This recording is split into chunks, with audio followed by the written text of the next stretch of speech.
Insights, o podcast do Bradesco. Então, existe no Brasil essa ideologia da provisão estatal da educação, né? Isso está entranhado um pouco na nossa cultura, né? Do meu ponto de vista, quer dizer, o ponto de vista que eu tenho defendido, quer dizer, é nada contra a provisão estatal, mas ela não pode ser um monopólio. O monopólio gera ineficiência. Esse é um dos destaques de hoje, mas tem muito mais. Eu sou a Cris Botan e esse é o Insights, seu podcast semanal com ideias que provocam um novo jeito de pensar. Educação.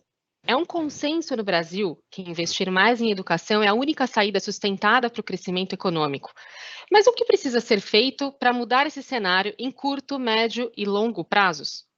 Educação é um tema fundamental para pensarmos e fazermos um link com economia. Várias experiências de outros países mostram isso para a gente. A China parece ser o exemplo mais recente de como é preciso investir em educação para o crescimento econômico. E para a gente fazer um mergulho nesse tema hoje, nós convidamos duas pessoas de peso nesse assunto. E eu vou começar aqui apresentando um cientista político, professor do INSPER e pesquisador, o Fernando Schiller. Seja muito bem-vindo, Fernando. Tudo bem, Cris? Prazer estar com vocês aqui, contigo, com o Marcelo. E vamos bater um bom papo aí. Prazer é todo nosso. Obrigada aqui pela sua incrível participação. Já agradeço de antemão. E comigo hoje, eu nunca fiz um podcast com ele, mas ele está sempre aqui com a gente, nosso convidado de carteirinha, o nosso economista-chefe da Bradesco Asset, Marcelo Toledo, de quem eu sou muito fã e vai com certeza brilhantar também esse tema aqui com o Fernando. Bem-vindo de volta ao Insights, Marcelo. Cris, um prazer aqui participar pela primeira vez do podcast que você criou lá atrás, e é um prazer aqui estar com o Fernando, naturalmente, que vai nos explicar muito. Eu vou ter aqui a tarefa mais de também introduzir os temas, e aqui, Fernando, mais uma vez, muito obrigado aqui pela sua participação. Maravilha, obrigada, Marcelo. Bom, eu vou começar aqui, Fernando, eu queria ouvir de você uma visão geral de onde é que a gente está no Brasil quando o assunto é educação. É possível fazer um diagnóstico sobre em que estágio a gente está e onde a gente precisa chegar, o que a gente precisa fazer, em quanto tempo? Eu queria um overview aqui de educação sob o seu ponto de vista, dado toda a pesquisa e todo o investimento que você tem durante esse tempo sobre esse tema. Tudo bem, olha, Cris, é muito rápido, né? Eu acho que o quadro da educação brasileira é bastante conhecido, né? Eu tenho escrito muito sobre isso, eu gosto de chamar, nós temos dois sistemas de educação no Brasil, né?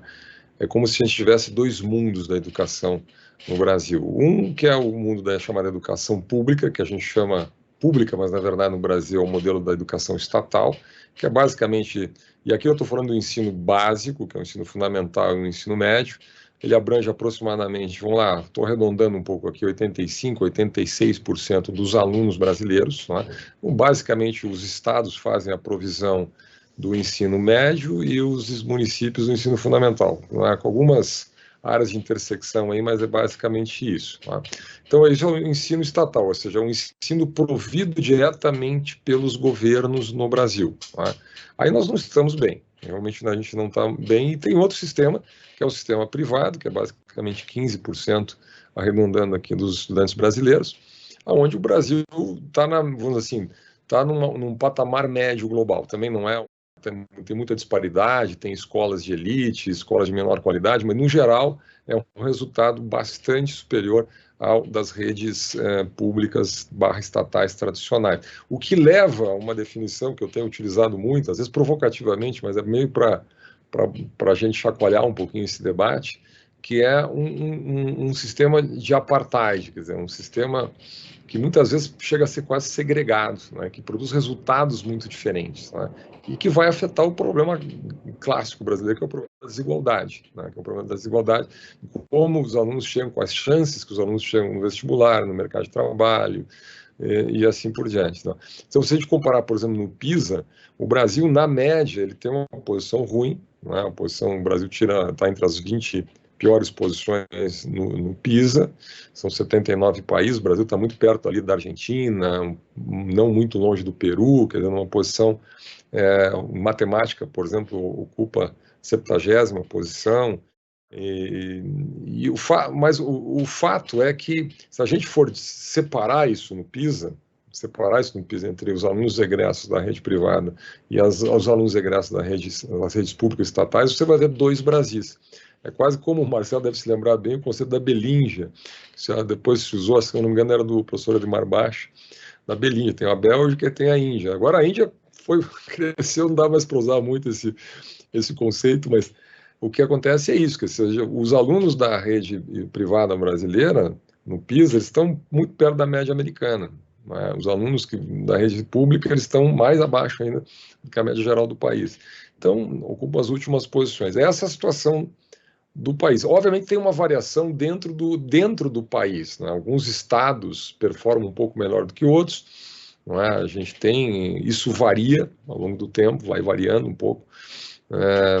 Mas o fato é que a educação brasileira, só para dar um dado para vocês, quer dizer, saiu um dado logo de antes da pandemia, 95% dos alunos brasileiros no ensino público, não é, sai do último ciclo do ensino médio com conhecimento de 5% do esperado em matemática, 5%.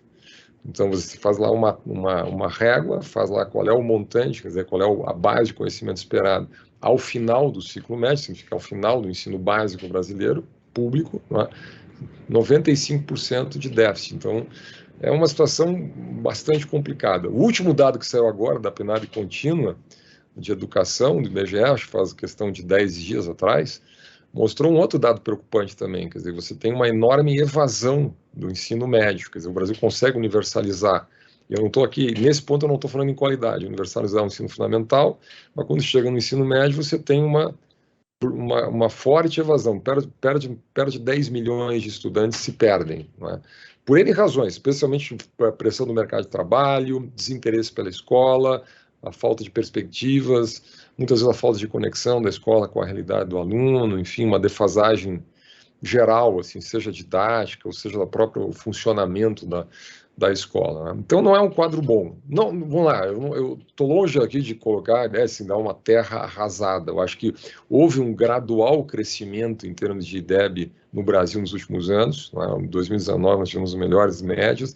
Então, quer dizer, avanços tímidos vêm acontecendo. O Brasil não é um país que investe pouco em educação na proporção do PIB. Nós investimos em torno de 6% do PIB em educação. Isso está lá mais ou menos na média da União Europeia. É evidente que o nosso PIB é diferente, então, nominalmente, esse é um valor menor. Então, mas é a nossa realidade num país em desenvolvimento. Não é?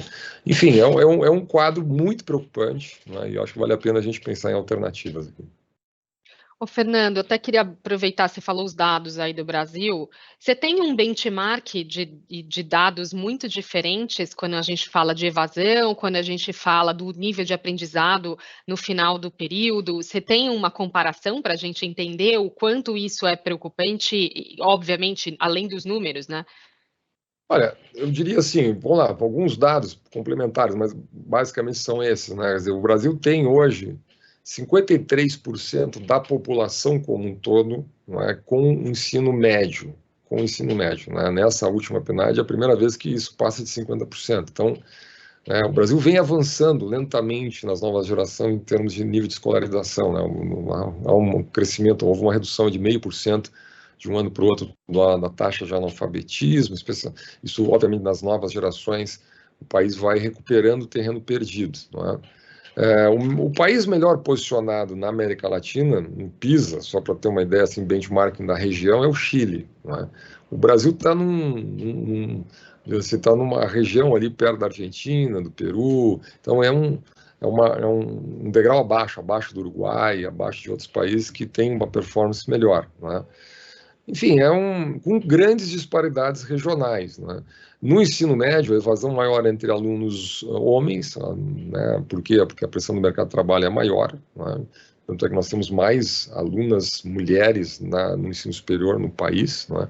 Obviamente, isso reflete uma condição socioeconômica.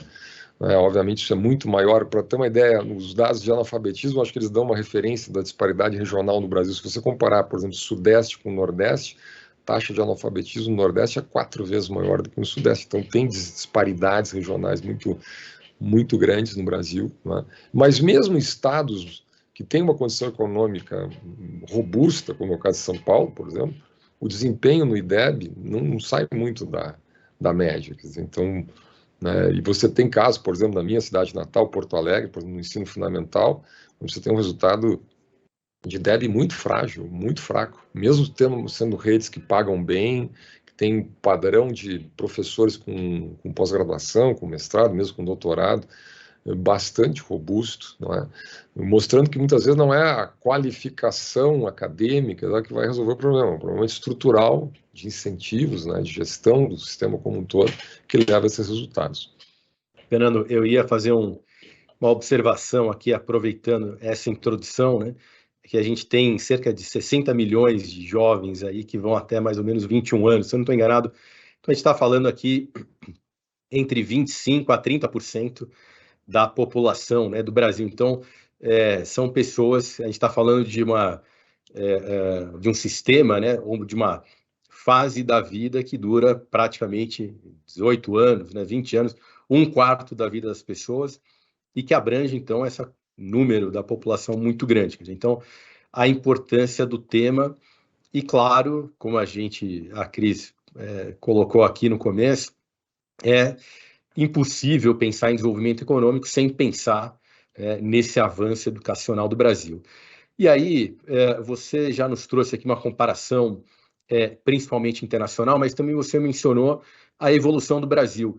O que mais você pontuaria onde a gente está melhorando e onde a gente não está melhorando o Brasil comparado a ele mesmo na última década, nos últimos anos? Olha, eu tenho escrito algumas coisas sobre isso. Eu acho que o Brasil apostou num modelo, né?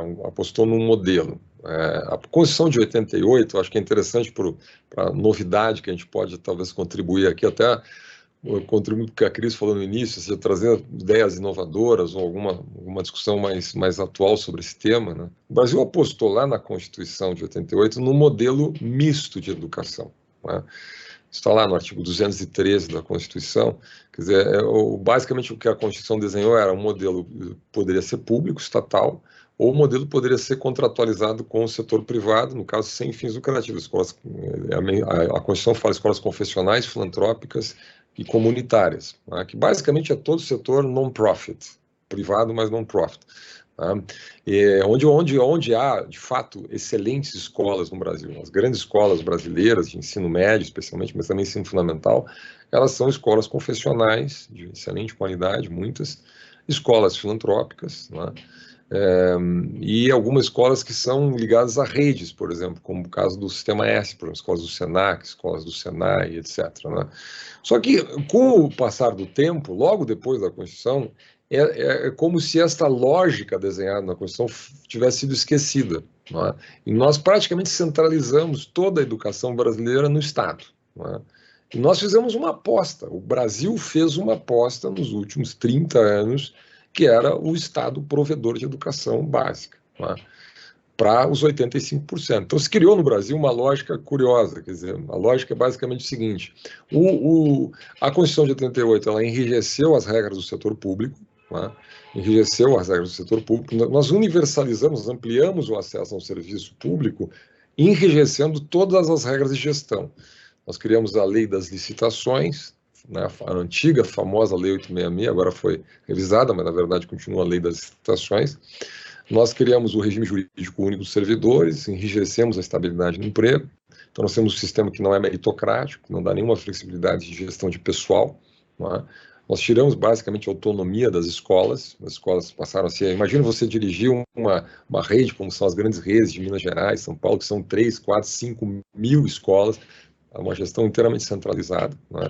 Com esses regramentos rígidos que são próprios do setor público, centralização orçamentária, grandes planos de carreira, enfim, pouquíssima autonomia de gestão para as escolas. Então, esse foi o modelo padronizado. Então, a educação, o modelo de gestão no Brasil da educação estatal é todo ele padronizado partir desta lógica da construção de conteúdo. O que aconteceu? Foi havendo vamos dizer assim, uma perda gradativa, lenta de qualidade relativamente ao setor privado, que foi por funcionar no ambiente aberto de mercado, incorporando tecnologia, oferecendo tipos de resultado, que o setor público tinha dificuldade de apresentar. Isso não tem nada a ver com a qualidade dos profissionais, a qualidade dos professores. Professores, eu sempre digo, sou professor há 30 anos, os professores que eu trabalho na rede pública, estatal, são formados nas mesmas escolas, nas mesmas universidades dos professores da rede privada, têm a mesma qualificação, então não é esse o ponto, não é esta a diferença. Né?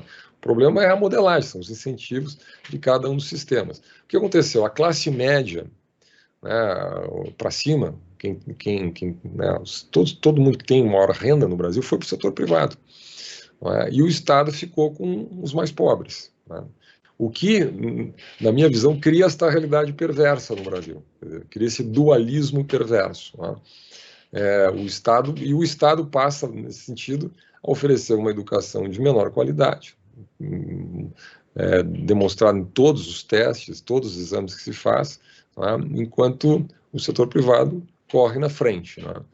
Então, quando nós criamos o Fundeb, por exemplo, nós criamos uma exclusividade de transferência de recursos do Fundeb apenas para as redes estatais.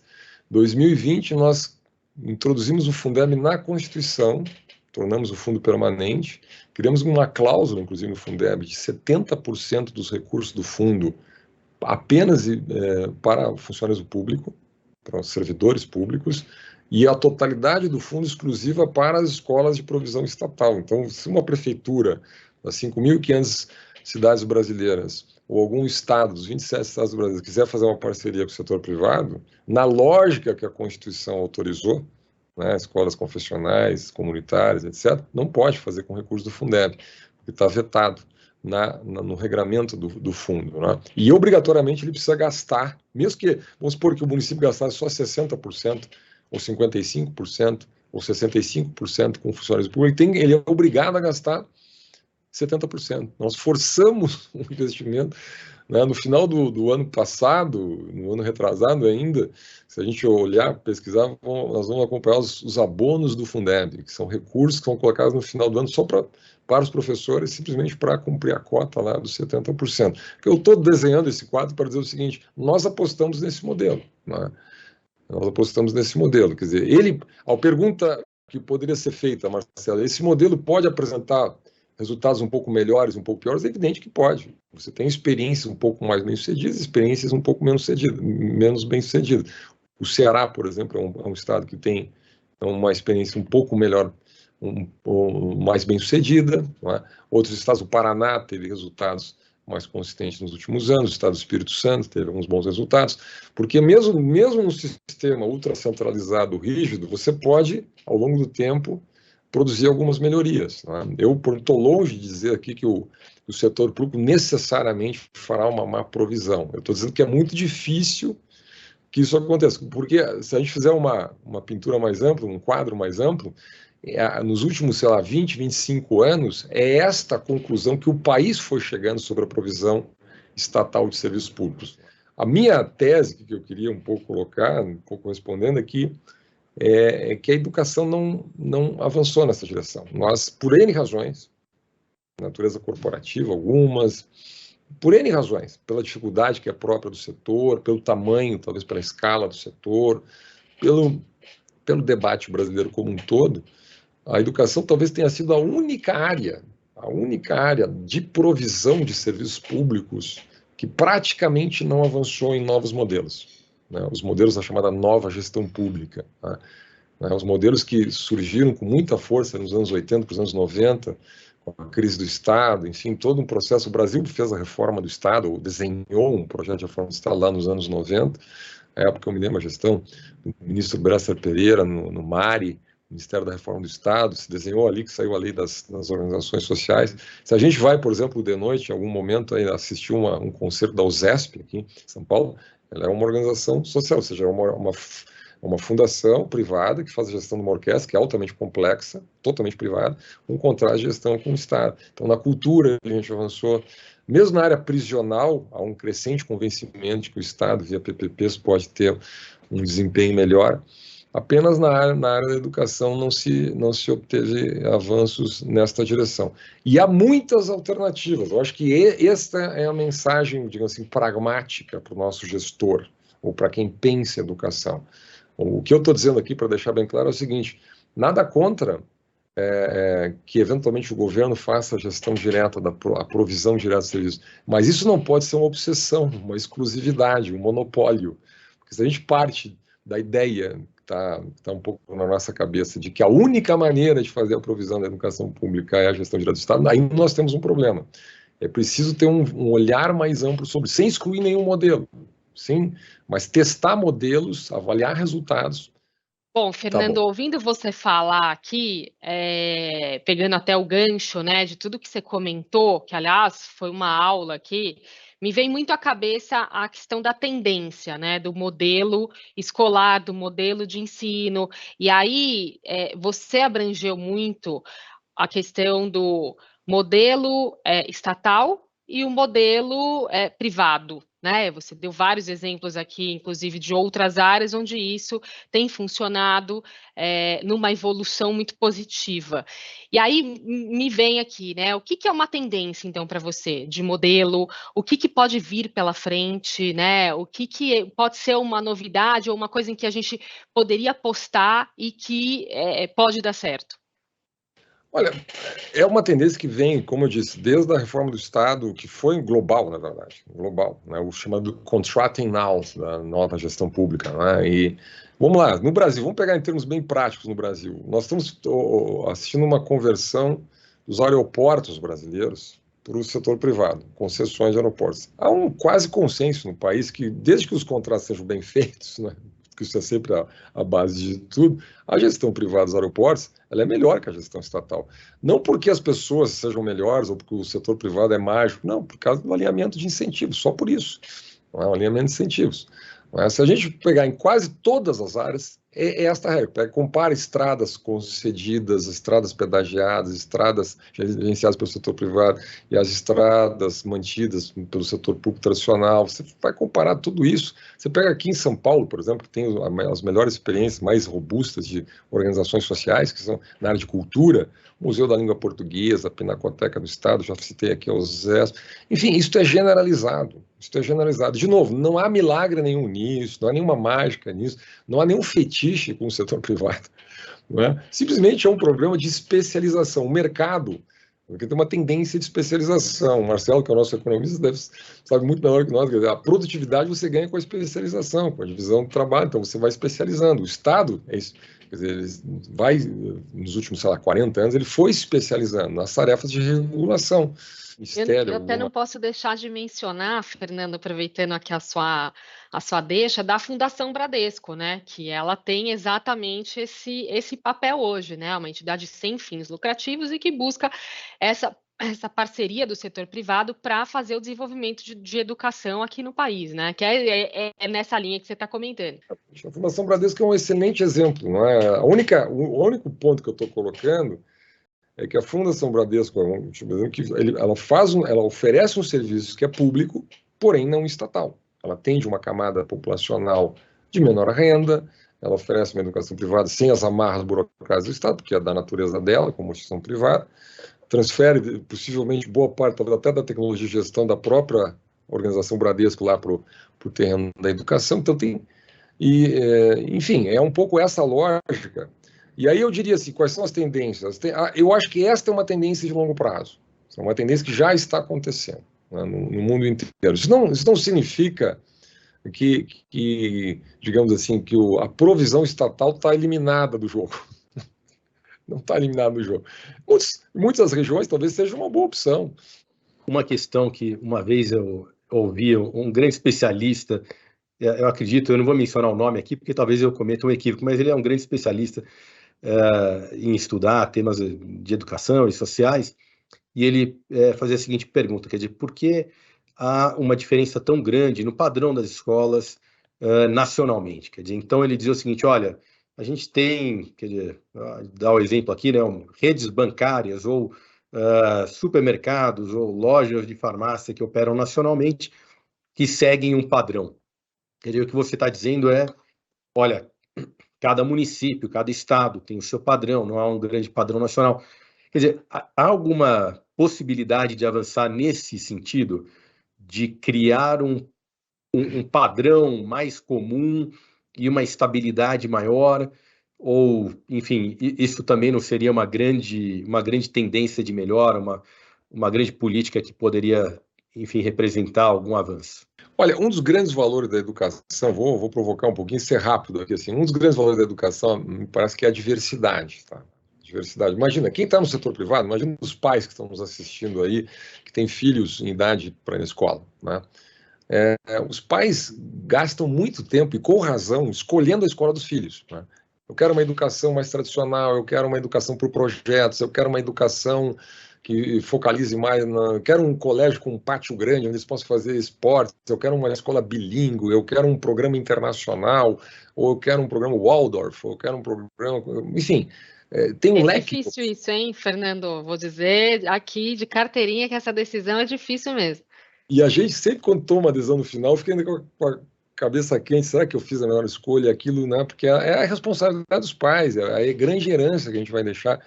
Você se questiona o tempo todo, né, sobre isso. É isso, a herança que a gente vai deixar tem que ser essa, né? Os pais acompanham e veem como é que está o desempenho. E se os pais não estão gostando, estão achando que não está legal, muda de escola, vai para outra, alinha. E isto talvez a maior preocupação dos pais, eu diria. Talvez seja a maior preocupação dos pais. É esse momento da escolha, do acompanhamento, da educação que eles vão levar. Agora, no setor público não tem nada disso. A escola é escolhida pelo CEP, não é escolhida, né? O pai é obrigado a colocar... Imagina, para quem é de classe média para cima, quem que tem condição de fazer essa escolha, o absurdo que seria ser obrigado a colocar seu filho numa escola onde você não tem interferência, você não tem opção, você não pode votar com os pés, você não pode ir embora, você não pode... E não tem, e aí, Marcelo, te respondo, não tem alternativa pedagógica. E aqui em São Paulo, por exemplo, a prefeitura fez agora uma parceria muito interessante com aquela escola, o Liceu Coração de Jesus, Sagrado Coração de Jesus, ali no centro. Imagina, uma escola que é centenária, escola confessional, com super tradicional, né? Super tradicional, uma excelente infraestrutura, ia fechar a escola. Ia fechar, né? Exato. Ia fechar a escola. Imagina o seguinte, ia fechar a escola, uma escola tradicionalíssima, uma excelente infraestrutura, mas como localizado numa região que se degradou, na Cracolândia, etc., uma série de problemas no centro de São Paulo, a prefeitura fez o óbvio. Ela faz um contrato de gestão, traz um termo, se não me engano, um termo de fomento pela Lei 3019, e onde ela permite que 500 alunos, no primeiro momento, que egressam da rede pública, estudem numa excelente estrutura, com uma escola centenária, etc. Bom, isso está previsto pela Constituição, isso é uma diversificação de modelos, então, quer dizer, agora, é óbvio que isso pode ter escala, é óbvio que isso pode ter escala. Ô, Fernando, e nesse ponto, na sua visão, em que fase a gente está para isso se tornar uma realidade aqui no Brasil? A gente está vendo alguns exemplos, que é o que você trouxe agora, mas em que estágio a gente está? Você acha que isso é possível num curto prazo da gente ver evoluir um pouco mais? Eu acho que existem assim, muitas inovações, algumas experimentais em curso, né? O Estado de Minas, por exemplo, fez um projeto recentemente, o projeto SOMAR, que tem essa loja, são 3 escolas, que via também Lei 3019, então são escolas públicas tradicionais, mas com a gestão privada a partir de um certo momento. Todas essas experiências precisam ser avaliadas, elas não têm uma varinha mágica para resolver, não é? Algumas são feitas com boa modelagem, outras... É muito importante, eu sou muito rigoroso até nas nossas aulas, quer dizer, se não fizer uma boa regulação, é melhor não fazer. Né? Essas coisas precisam ser bem pensadas, precisa analisar benchmark, precisa saber, pronto, tem que saber com quem contrata, quem parceriza, como é que faz a seleção, qual é o valor per capita, né, seja por aluno, tem que ter modelos de acompanhamento muito rigorosos, tem que ter exigências básicas, obviamente são comuns à rede pública, até na linha que o Marcelo colocou, enfim, tem muitos cuidados que precisam ser tomados, mas tem que respeitar a lógica do parceiro privado. Por exemplo, não adianta você fazer a contratualização, né, mas do outro lado impor uma série de normas que são do setor público que acabam tirando, digamos assim, o grande bônus, a grande vantagem que tem a gestão privada, que é ter a maior flexibilidade. Ou seja, no fundo se muda a accountability da área meio para a área fim. Você vai exigir resultados, você vai dar flexibilidade na área meio, né, na regra do jogo, digamos assim, mas você vai exigir resultados na ponta, né, e vai premiar resultados.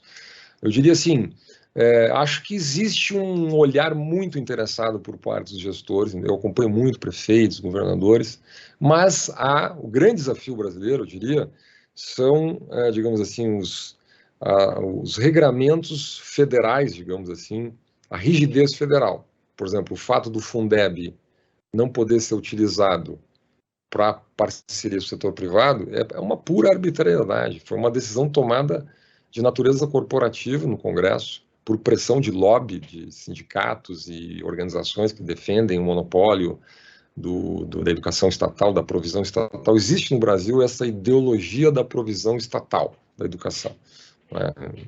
Isso está entranhado um pouco na nossa cultura, né?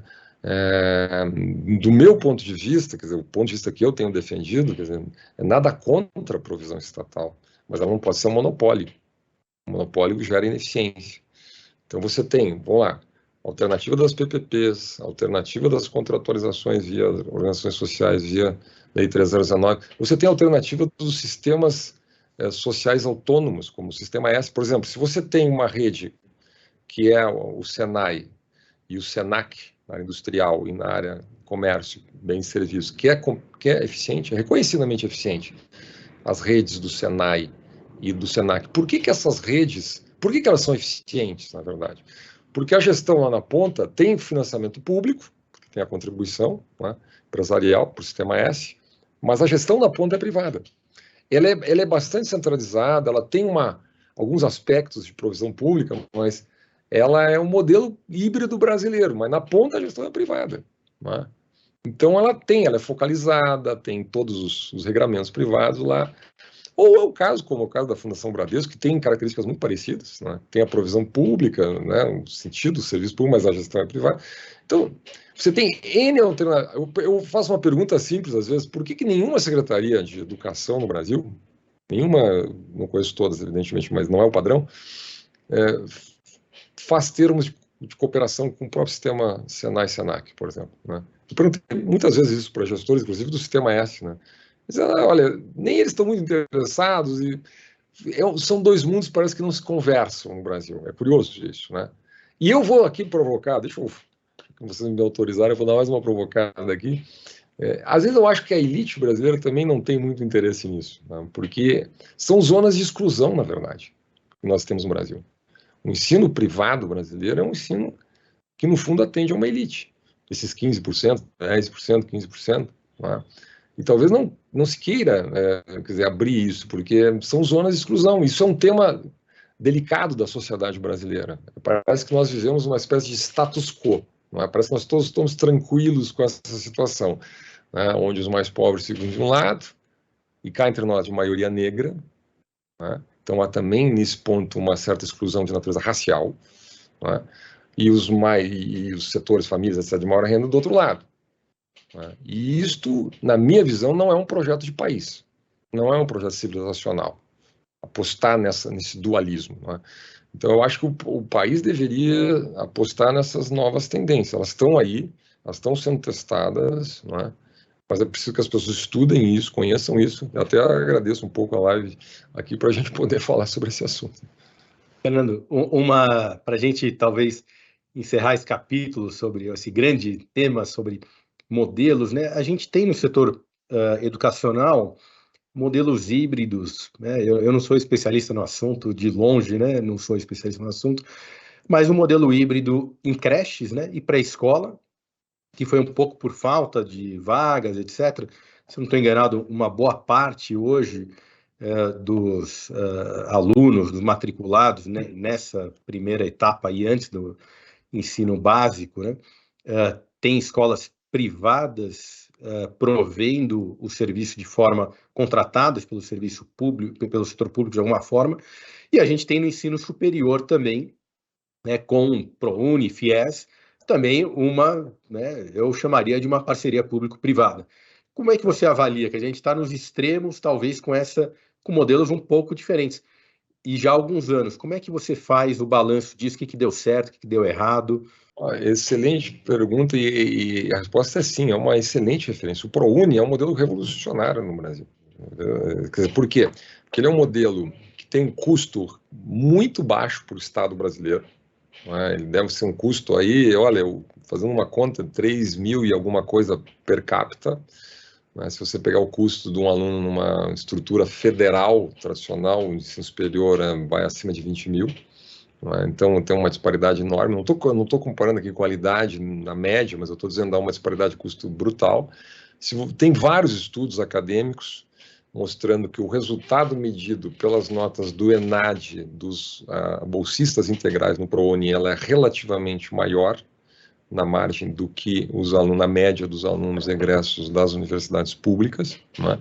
Isso também não é um critério absoluto, não estou dizendo que um critério isolado desse vai atestar a qualidade aqui ou ali, estou dizendo é um dado para se pensar, ou seja, existe um mito por trás da discussão toda que o aluno mais pobre tem mais dificuldade de aprender. Tá? Eu já escutei isso em dezenas, eu acho um argumento, no fundo, de fundo elitista esse. Né? O ProUni mostrou algo muito interessante, que o aluno de menor renda, quando colocado, não tem a oportunidade de estudar numa escola de melhor desempenho, uma escola organizada, ele vai para a média, ou vai acima da média, né? Até porque ele tem incentivos que o próprio sistema oferece. Né? Então não há nenhuma distinção. O problema é a qualidade da escola, que é evidente que o aluno de menor renda ele tem mais dificuldades. Eventualmente ele não tem uma família que permitiu ele estudar inglês, ou viajar, ou ter um bom espaço dentro de casa para fazer os temas de casa, talvez o pai não tenha tanto tempo, nem a formação. Às vezes nem alimentação, né, Fernando? Tem até isso, né? Exatamente, a alimentação adequada, o tempo, o ambiente, a cobrança, enfim, todo o eco, né, o sistema social, enfim, que envolve o problema socioeconômico. Agora, a escola tem que superar isso. Até por isso, a escola que atende, né, as famílias de menor renda precisa ser muito boa. Ela precisa compensar uma defasagem. Né? Precisa oferecer o turno inverso, ela precisa oferecer o reforço, ela precisa ser acolhedora, ela precisa interagir com a família, ela precisa fazer muita coisa. Né? Porque senão a evasão é brutal. A evasão é brutal.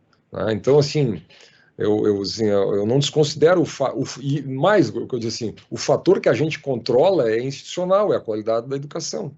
Qual é por exemplo, né? E às vezes eu digo, olha, porque se a pobreza determinasse o resultado, como é que a gente diz que melhorar a educação é uma forma de sair da pobreza? Então nós temos uma contradição insolúvel. Os mais pobres têm dificuldade de aprender. A gente insiste em dizer que a boa educação é uma forma também de superação da pobreza.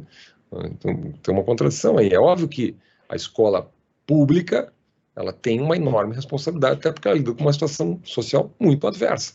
Agora, vamos lá. A mim parece, né, que a responsabilidade brasileira é essa, é apostar nesses novos modelos, né, apostar nesses novos modelos que podem oferecer resultados mais promissores. Né.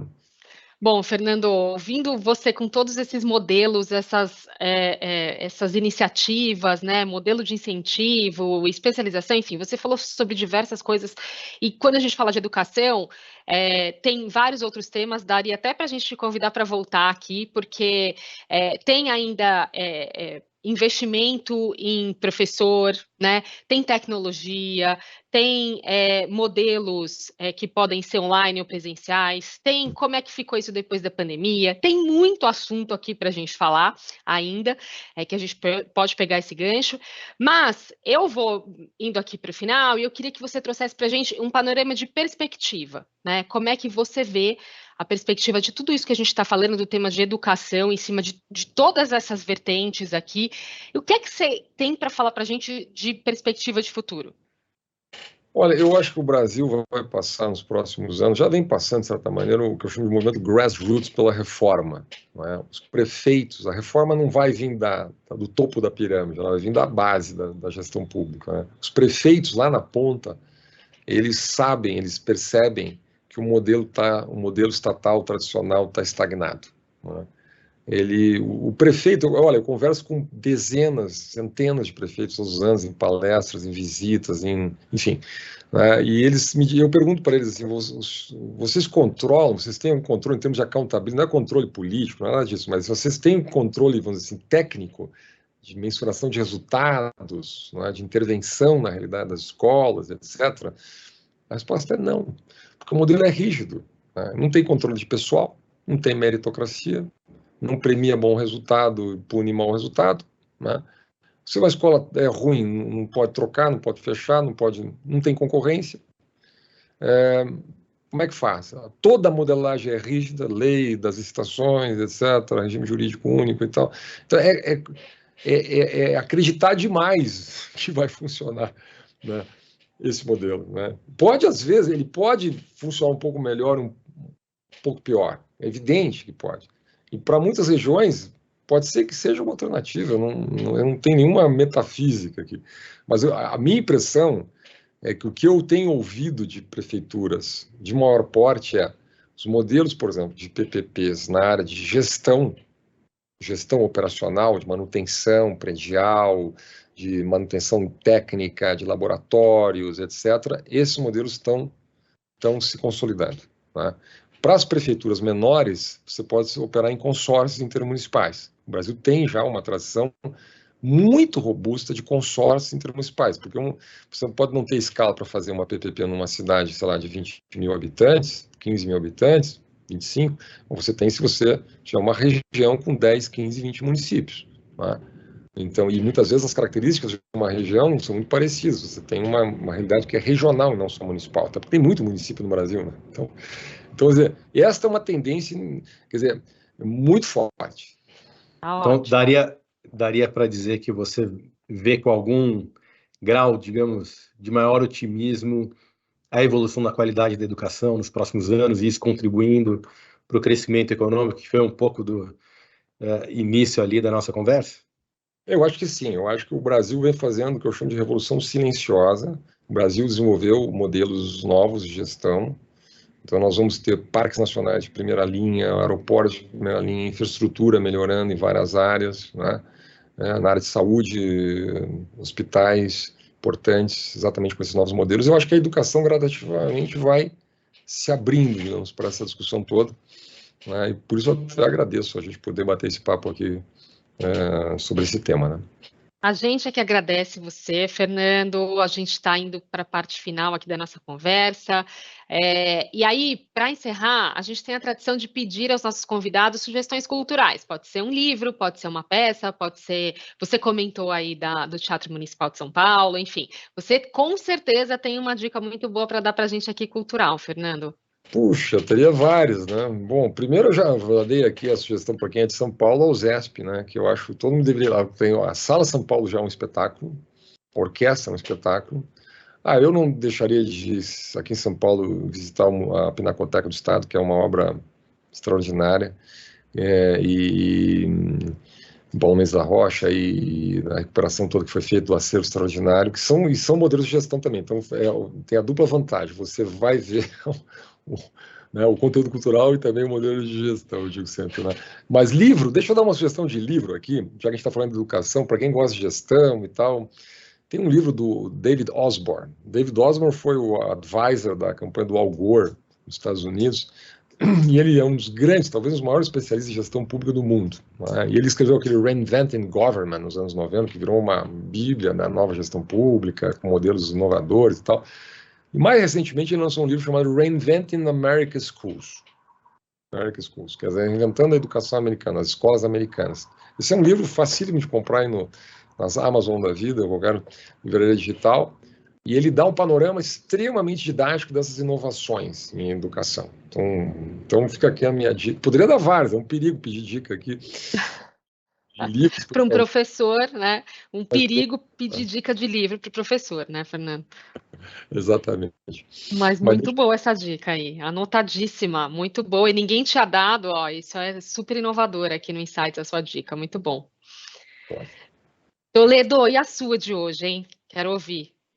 Não, a minha, eu tive a felicidade, né? Até agradeço aqui à Cris, ao Fernando, a oportunidade de poder ter feito esse podcast sobre educação, que eu tive que estudar muito. Então, eu acho que a minha dica não é tanto de um livro, mas para que as pessoas naveguem aí em diferentes institutos, fundações, mesmo censo escolar, dados que várias organizações têm trazido, e eu fiquei muito impressionado, bem impressionado, quanta gente tem trabalhado nesse tema. E eu acho que tem coisas que a gente consegue ver, eu não vou mencionar aqui, ele tem tanto institutos públicos ou sem fins lucrativos, ou aqueles que são patrocinados por empresas. É só você procurar um pouco que tem muitas iniciativas boas que estão sendo feitas, e eu acho que isso é algo bastante importante que todo mundo, talvez que se interesse pelo tema, acompanhe. E, em particular, eu acho que ali o censo escolar de 2022, você pode encontrar, dá um Google ali, e também outras fontes de informação que trazem esse retrato do ensino básico e do ensino brasileiro, que são bastante importantes aí para a gente acompanhar. E também trazem o que tem de bom e o que tem para melhorar. Com vários pontos de vista aí diferentes, né, Toledo? Muito bom, excelente esse link aí com o nosso tema de hoje, né? Bom, Fernando, super obrigada pela sua participação aqui no Insights, foi incrível, aprendi pra caramba, assunto super relevante aqui para a nossa economia, para o nosso dia a dia, para investimento, né, na educação, para investimento até como possibilidade aí das empresas, como você mencionou aqui ao longo do nosso episódio. Então, queria agradecer que você abrilhantou o nosso dia aqui hoje. Super obrigado, fico à disposição de vocês. Ficamos em contato. Grande abraço. Obrigada, Toledo. Obrigada a você pela participação, viu? Super obrigada. Obrigado, Cris. Obrigado, Fernando. Até a próxima. O Insights está nas principais plataformas de áudio e no Instagram, no perfil podcast.insights. Siga a gente, fique por dentro das gravações, dos bastidores e muito mais. Tchau!